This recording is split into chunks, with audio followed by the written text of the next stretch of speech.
मुझसे मंगनी क्यों की थी? मम्मी की ख्वाहिश पे मंगनी की थी मैंने, और तुम्हें मैंने सारी बातें पहले भी बताई हैं बाबर। देखो है ना, हमारे रिलेशनशिप के अंदर अपने घर की प्रॉब्लम्स मत लेके आओ। मैं अपने घर वालों को इग्नोर नहीं कर सकती।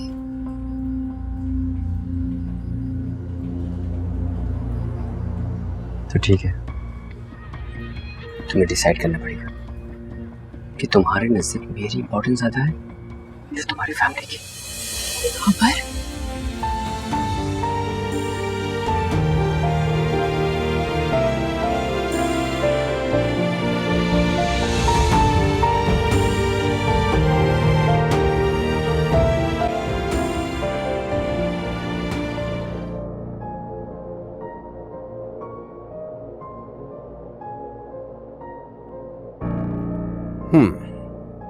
जनाब,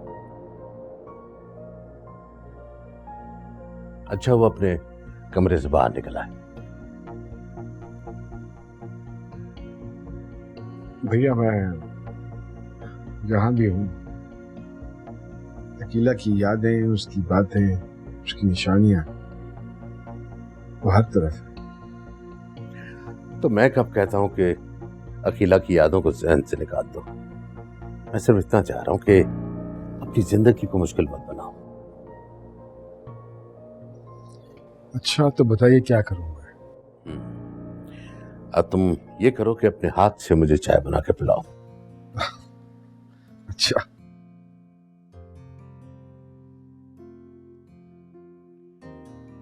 आदिल मियां, मेरी मानो तो अब इस डिप्रेशन से निकल आओ। तो क्या करूं बताइए? तुम दूसरी शादी कर लो। तो इसमें मुंह बनाने की क्या बात है? शादी करने को कहा है मैंने।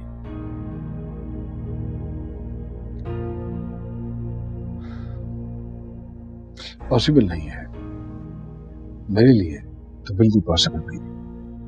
आप क्या समझते हैं भैया कि अकेले की जगह कोई और दूसरी औरत ले सकती है? मैं कब कह रहा हूं कि तुम अकेला की जगह किसी और को दो, लेकिन जिंदगी में हर इंसान की अपनी एक अलग जगह होती है। नहीं भैया, मैं दूसरी शादी नहीं कर सकता, और खुदा का वास्ता है आइंदा ये बात तो आप मेरे साथ बिल्कुल भी मत कीजिएगा। अरे भाई, ये शादी तुम किसी मोहब्बत की वजह से नहीं कर रहे हो, अपनी जरूरत के लिए कर रहे हो।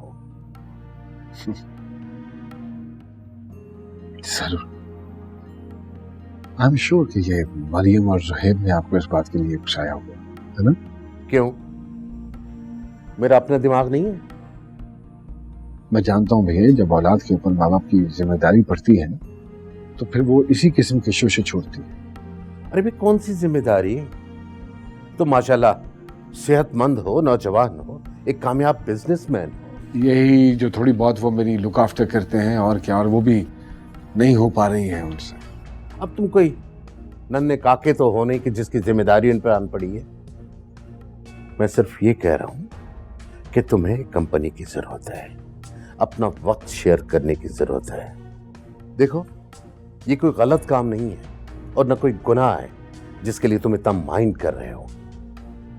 खुदा का वास्ता है भैया, बस कर दीजिए।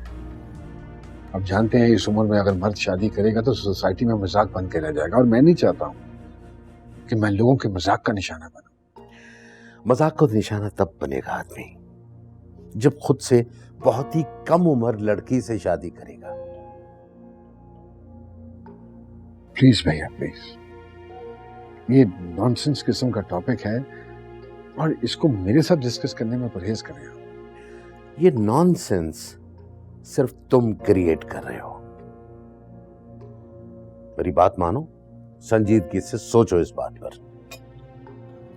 हाँ, अगर जिंदगी में मुझे कभी ऐसा मौका मिला होता, कभी इनकार ना करता, फौरन हाँ कर देता।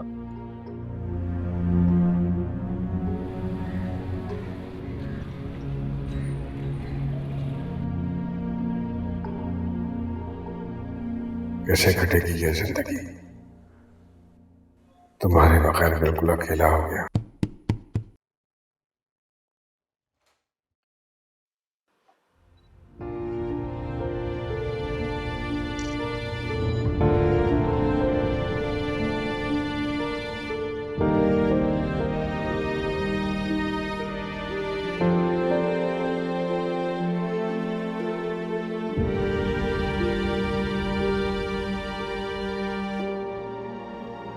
शायद आप खाने पे नहीं आए। भूख नहीं है मुझे। अभी तक नाराज हो? देखो, अपना मूड ठीक करो और मेरी बात समझने की कोशिश करो। क्या बात समझने की कोशिश करूँ मैं तुम्हारी? यहाँ हर इंसान को अपने ख्वाब बुनने का हक है। तुमने और मैंने पूरी ज़िंदगी बहुत स्ट्रगल की है। बस मैं यही चाहता हूँ कि हमारी आगे की ज़िंदगी खुशहाल गुजरे। तुम्हारे साथ जिंदगी गुजारने का मतलब है कि अपने से वाबस्ता बाकी लोगों को मैं भूल जाऊँ। हर इंसान को अपनी ज़िंदगी जीने का हक है। मगर अल्लाह ताला ने मुझे बहुत सारी जिम्मेदारियां डाली हैं, जिन्हें ईमानदारी से निभाना भी मेरा फर्ज है। मैं भी तो यही कह रहा हूँ ना कि शादी के बाद तुम्हारे ऊपर सिर्फ मेरी और मेरी फैमिली की जिम्मेदारी होंगी। तुम इतने खुद गर्ज निकलोगे मैंने कभी नहीं सोचा था। ये खुदगर्जी नहीं है कि इंसान अपनी ज़िंदगी को बेहतर बनाने के बारे में सोचे। खुद गर्जी नहीं है तो और क्या है कि इंसान अपने सिवा किसी और के बारे में कुछ ना सोचे। तुम्हारी और मेरी सोच में बहुत फर्क है बाबर। कि तुम क्या कह रही हो?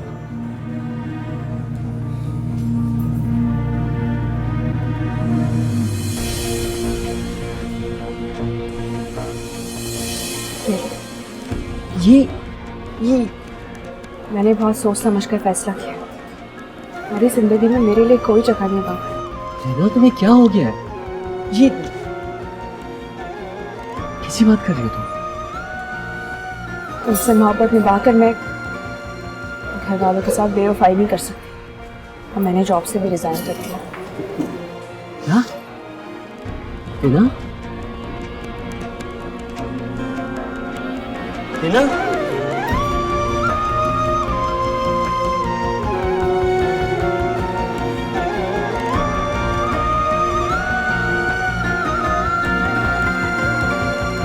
कभी दूर है कभी पास है, कभी पास है कभी आस है। ये जिंदगी जो एक शराब है, कांटों में घिरा एक गुलाब है। गुलाबी रंग सर्द हो रहा, क्यों बता ऐ दिल मेरे, ठहर जरा, तुझको भला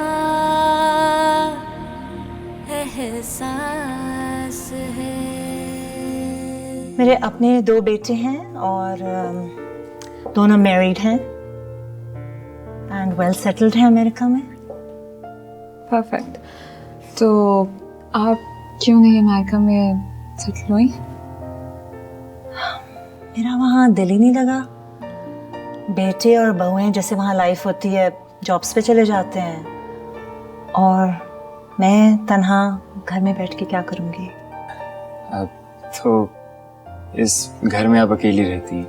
जी, कुछ मुलाजिम रखे हुए हैं, लेकिन मुलाजमों के सहारे तो ज़िंदगी नहीं गुजारी जा सकती ना।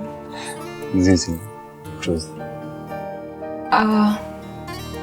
We really like you. So I was just thinking कि अगर आप और डैड एक दफ़ा मिल लें तो ज़्यादा बेहतर हो जाएगा ना? Thank you so much. अब जी मुलाकात के बगैर तो कुछ डिसाइड नहीं कर सकती ना। Definitely, definitely. प्लीज बैठें। Thank you. जी जी प्लीज। वैसे अंकल, मैं आपसे नाराज हूँ। नाराज मुझसे? वजह? आप क्यों हमारी अच्छी खासी जिंदगी को अपसेट करना चाहते हैं? मैं अपसेट कर रहा हूं? कैसे? मैं समझा नहीं। आपने डैड को दूसरी शादी का मशवरा दिया। इस उम्र में शादी मजाक बनकर रह जाती है। ये एक फरसूदा सी सोच है। अंकल प्लीज इस बहस को तो रहने ही दें। अच्छा मुझे बताओ, तुम क्या चाहती हो? यही कि डैड शादी ना करें। देखो, वो अकीला के इंतकाल के सदमे को अभी तक झेल नहीं पाया। ऑफिस वो नहीं चाहता, घर में उसका दिल नहीं लगता,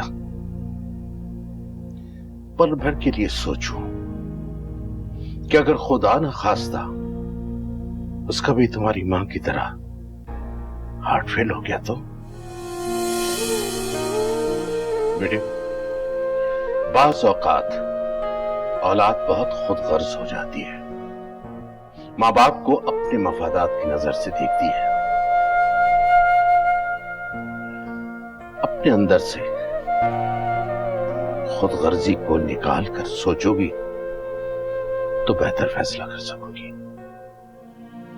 देखो बेटा, मैं तुम लोगों का दुश्मन नहीं हूं। जो भी मैंने मशवरा दिया है वो एक अच्छे दोस्त की तरह दिया है।